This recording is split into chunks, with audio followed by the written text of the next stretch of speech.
Saudaraku seiman, dunia ini kita lalui, nikmati yang terbaik, tapi jangan sampai berlebihan. Dan Nabi SAW menjadikan tolok ukur orang itu bahagia bukan karena banyaknya hartanya. Tapi perhatikan kata Nabi SAW apa? Di dalam hadis yang sahih, diriwayatkan Imam Bukhari dalam kitab Adabul Mufrad, "Man asbaha minkum aminan fi sirbi."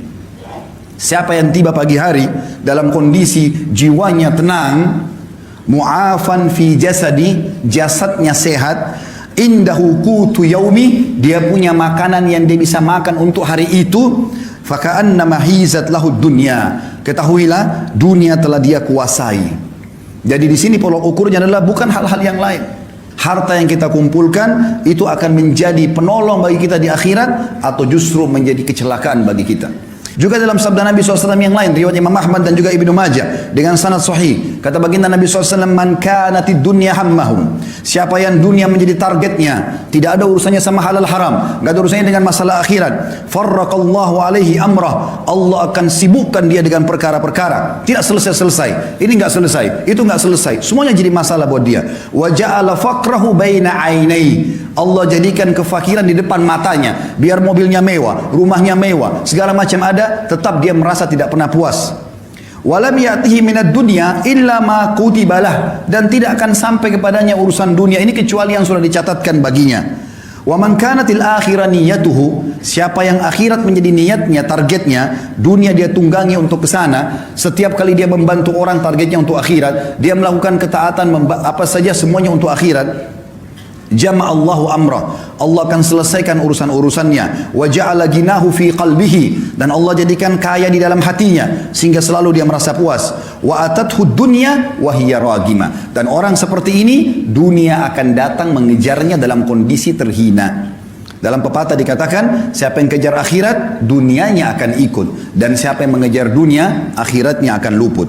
Saudaraku seiman, Nabi SAW juga mengingatkan kepada kita, yaqulu ibn Adam, dalam hadis sahih riwayat Imam Muslim, anak Adam banyak berkata, mali, mali, hartaku, hartaku, kapan proyekku bisa tembus, kapan aku begini, dari proyek ini, proyek itu, tanpa memikirkan mana halal haramnya. Wahallaka ya ibn Adam min malik, apakah kau sadar hai anak Adam, kata Nabi SAW, sesungguhnya hartamu, illa ma akalta fa'afnait, sesungguhnya hanya dalam bentuk makanan lalu akan habis. Au labista fa'ablait, atau kau beli pakaian lalu kemudian punah juga. Au tasaddaqta fa'amdait, atau kalau kau cerdas kau akan sedekahkan maka beruntunglah kamu.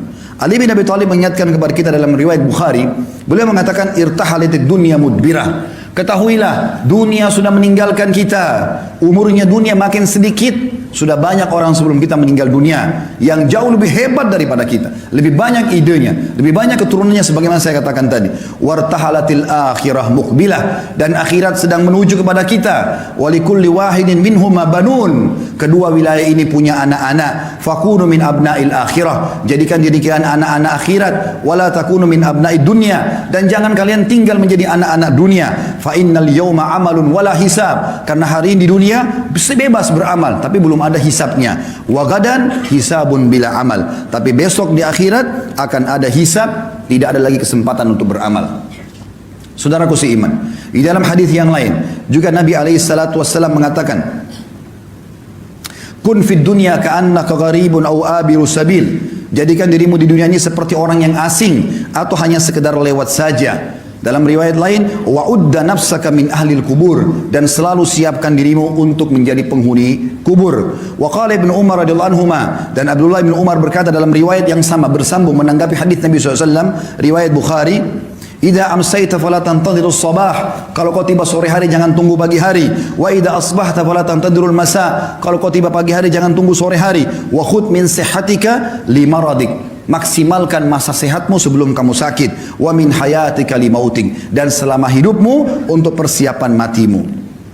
Juga dalam hadis yang lain kata Nabi SAW, mali walid dunya, untuk apa saya mengejar dunia ini berlebihan. Ma'ana wad dunya, perumpamaan aku dengan dunia, kata Nabi SAW, innama mathali wa mathalud dunya kamathali rakibin dhalla tahta syajaratin thumma raha wa tarakaha.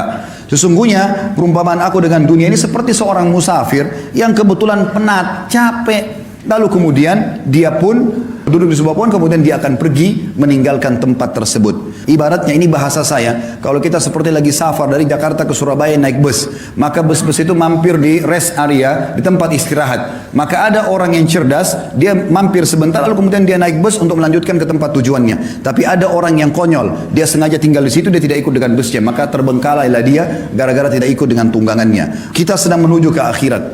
Dan dunia ini kita boleh nikmatin. Seorang muslim dibolehkan makan yang enak. Karena Allah mengatakan halalan thayyibah. Halal boleh dan thayyib berkualitas. Bahkan kita dianjurkan menggabungkan antara keduanya. Kalau kita punya kemampuan, kita boleh makan yang halal dan kita boleh juga mencari yang thayyib. Bahkan kata sebagian ulama tafsir, andai saja ada makanan halal tapi tidak thayyib, seperti ayam halal, tapi dia sudah tidak thayyib kena rusak atau bangkai, tidak boleh dimakan. Seorang muslim disuruh cari kalau buah murni semua, tidak ada sedikit pun warnanya yang berubah. Itu namanya halal. Allah SWT suruh kita nikmati. Kita boleh menikmati punya kendaraan, punya pakaian, segala macam. Nabi SAW punya 11 rumah, karena beliau berpoligami. Setiap rumah punya pembantu di istri-istrinya. Setiap rumah ada untanya. Nabi SAW menikmati itu. Tapi selalu sebatas ini hanya akan dilalui, bukan sebuah target utama. Syekh Utsaimin rahimahullah mengatakan, perumpamaan orang dengan dunia ini seperti dia masuk ke WC. Dia selesaikan hajatnya, kemudian dia akan keluar, tidak akan tinggal lama di sana. Teman-teman sekalian, Allah sedang menjanjikan kita sesuatu yang besar di akhirat sana. Allah ciptakan kita manusia untuk menjadi anak-anak akhirat, bukan dunia. Jangan tinggal di sini. Kita akan kembali ke sana. Semuanya kita akan kembali. Kalau di dunia ini Anda pernah makan makanan enak, minum yang enak, pakai pakaian yang bagus, lalu mungkin Anda pernah melihat pemandangan yang indah, badan atau fisik yang sempurna, paras wajah yang tampan, apa saja kira-kira yang kira-kira membuat orang kagum di dunia, maka perhatikan apa kata Nabi SAW. Perhatikan semua itu teman-teman. Bayangkan sesuatu yang paling besar yang pernah Anda lihat. Orang yang sangat tampan, orang yang sangat cantik, orang yang sangat sempurna secara fisik, kaya raya, punya mobil mewah, rumahnya mewah, segala macam. Bayangkan itu dengan pertemukan dengan sabda Nabi SAW. Beliau mengatakan apa? Tentang target kita di sana, akhirat. Wallahi kata Nabi, dalam hadis riwayat Muslim, demi Allah, Nabi enggak pernah sumpah kecuali penting sekali. Beliau mengatakan, wallahi, mad dunya fil akhirah illa mathalu ma yaj'al ahadukum isba'u hadhihi fil yammi falyanzur bima yarja. Demi Allah, perumpamaan dunia dibandingkan akhirat hanya seperti seseorang di antara kalian meletakkan jari telunjuknya ke lautan kemudian diangkat sama dia. Maka lihat apa yang ikut dengan tangannya. Di dalam hadis yang lain, kata Nabi SAW pernah melewati pasar, lalu ada bangkai kambing. Kebetulan kambing ini bangkainya kecil, kambingnya kecil dan dia dibangkai, kemudian kupingnya kecil juga dan agak sobek. Jadi sudah bau, kecil, badannya kurus, telinganya juga sobek. Lalu Nabi SAW pegang kuping kambing itu, bangkai lalu diangkat. Kata Nabi SAW kepada para sahabat, siapa yang mau beli ini? Kata para sahabat, ya Rasulullah, jangankan dia sudah jadi bangkai, hidup saja tidak ada yang mau. Sempat dalam riwayat kata Nabi SAW, siapa yang mau beli ini dengan sedirham? Biaya yang sangat kecil. Kata para sahabat, ya Rasulullah, tidak ada yang mau. Artinya jangankan dia jadi bangkai, hidup pun kalau kecil, kurus, kupingnya robek, nggak ada yang mau. Kata Nabi SAW, siapa yang mau saya kasih gratis? Kata para sahabat, sama ya Rasulullah, tidak ada yang mau. Kata Nabi SAW, perhatikan wasiat beliau ingin sampaikan kepada kita pesan ini. Fawallahi, beliau bersumpah lagi atas nama Allah, lad dunya ahwanu alallahi min hadza alaikum. Hadis sahih riwayat Tirmidzi. Ketahuilah dunia ini di sisi Allah atau apa yang Allah janjikan buat kalian di akhirat nanti ya lebih hina daripada bangkai ini. Di dalam hadis yang lain yang mulia juga kata Nabi SAW kepada seorang sahabat bernama Dahhak ibn Sufyan radhiyallahu anhu. Beliau mengatakan Rasulullah SAW pernah berkata kepadaku, ya Dahhak, wahai Dahhak, ma ta'amuk, apa makananmu? Faqala ya Rasulullah al-laham wal laban. Aku selalu makan daging dan minum susu ya Rasulullah. Lalu kata Nabi SAW bertanya lagi, qala thumma yasiru ila madha. Kemudian jadi apa itu makanan daging dan susumu? Qala ila ma qad alimta. Tentu akan menjadi apa yang sudah anda tahu ya Rasulullah. Karena beliau santun dengan Nabi SAW, beliau tidak mau mengatakan jadi kotoran ya Rasulullah. Beliau mengatakan sudah menjadi apa yang anda tahu ya Rasulullah. Jelas susu menjadi air kencing, maaf, dan juga makanan akan jadi tinja, kotoran. Tapi sahabat ini santun dengan Nabi SAW, mengatakan ya Rasulullah, terjadi seperti apa yang anda tahu. Maka qala, beliau pun bersabda sallallahu alaihi wasallam, hadis ini sahih riwayat Imam Ahmad. Ketahuilah bahwasanya Allah Subhanahu wa taala menjadikan perumpamaan dunia ini bagi anak Adam seperti kotoran yang keluar dari tubuhnya dari makanan tersebut. Oleh karena itu teman-teman sekalian, bertaubatlah bagi orang yang berbuat dosa. Umur kita terbatas, jangan sia-siakan. Cukup yang lalu-lalu. Berapa kali Anda dengarkan khutbah Jumat, ceramah, jangan, tidak boleh, haram, kerjakan ini, tapi masuk telinga kanan, keluar telinga kiri. Sampai kapan? Apakah Anda tunggu malaikat maut mencabut ruh Anda baru Anda mau sadar? Apakah nanti pada saat sudah masuk kuburan digiring baru kemudian kita taubat? Ini keliru semuanya. Peringatan yang datang, orang yang cerdas begitu sampai ke kupingnya, sampai ke hatinya, lalu dia bertaubat kembali kepada Allah Subhanahu wa taala. Kembali kepada Allah sebuah keindahan, taubat dari kesalahan. Kalau dulu kita sudah beramal saleh bersyukur, sekarang kita kerja yang terbaik. Kata Hasan Basri rahimahullah sebagai penutup, "Hai anak Adam, kau hanya seperti bilangan saja. Setiap tiba pagi hari, hilang satu bilanganmu." Maka kita makin dekat dengan kuburan kita. Ingat, pada saat kita meninggal teman-teman sekalian, tidak ada yang ikut dengan kita kecuali amal kita. Hadis Nabi SAW yang berbunyi, kalau anak Adam meninggal dunia, dalam hadis Bukhari Muslim, anak Adam meninggal dunia akan ikut ke kuburan 3, keluarganya, hartanya, dan amalnya, dan akan pulang 2, hartanya dan keluarganya akan pulang.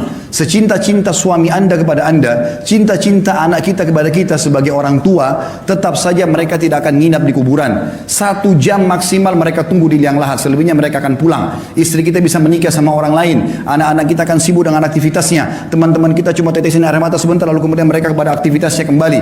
Mobil mewah kita hanya bisa parkir di pagar kuburan. Dan yang tinggal, kata Nabi SAW, setelah pulang keluarga dan hartanya, tinggal bersama amalnya. Sholat yang selama ini kita kerjakan hanya buru-buru, sedekah yang selalu keluarnya cuma 1.000-2.000 rupiah, selalu perhitungan ini dan itu, selalu bermaksiat tidak sempat taubat, itu yang tinggal bersama kita. Dan ini berbahaya. Kalau kita tidak tentukan mulai sekarang, maka sampai kapan? Allahu a'lam.